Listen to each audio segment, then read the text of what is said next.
والحمد لله طلعنا تالت بطولة دبي الودية ولا الإمارات الودية، وكسبنا كاب فيردي بضربات الجزاء. وتألق شوبير، معلش يا شناوي، وحالة كده من الاستبحث اللي انت مش فاهم احنا بنلعب ازاي. باكين بتلعبهم سنتر باكات، وانت بتلعب بمدافع واحد رامي ربيعة. ايه يا كابتن حسام؟ يا كابتن حسام، انت مش ايام محمود الجوهري هتلعب 3-5-2 والفرقة هتطلع قماش؟ وبعدين الجمهور المصري لازم يفهم ان فترة حسن شحاتة دي كانت فترة استثنائية.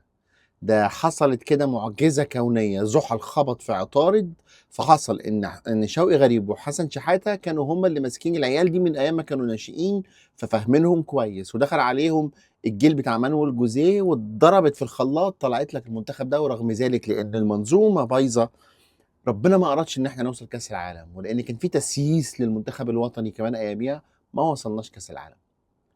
لكن فزنا بكأس أفريقيا 3 مرات. كابتن حسام حسن، أنت لازم تلعب بلعيب نص ملعب. ما اعرفش يا كابتن بقى، يعني هو بغض النظر ال 3-5-2 دي لازم تلعب بيها صح. انت هتلعب برامي ربيعه لوحده؟ ده احنا رامي ربيعه وكان معاه ناس بتسانده، كنا يعني مش عارف بقول لك ايه، كنا بنعمل فيه ايه. انت اخد محمد اسماعيل واخد حسام عبد المجيد ليه؟ طيب العب على الاقل، يعني انت عايز تلعب بهاني ومحمد حمدي باكات جنب رامي ربيعه، خد واحد منهم. انا اشوف مثلا محمد هاني مثلا، وخلي ولعب حد تاني مكان محمد حمدي بحسام عبد المجيد على الاقل. يا اخي في الكور العرضيه عندك 2 مدافعين يطلعوا.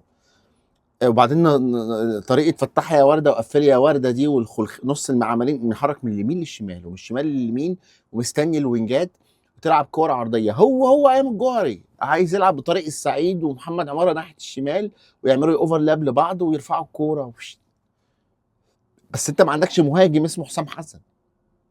وبعدين انت يعني هتلعب بالطريقه دي ازاي؟ طب انت كده واحد شبه صلاح هيضيع منك في النص.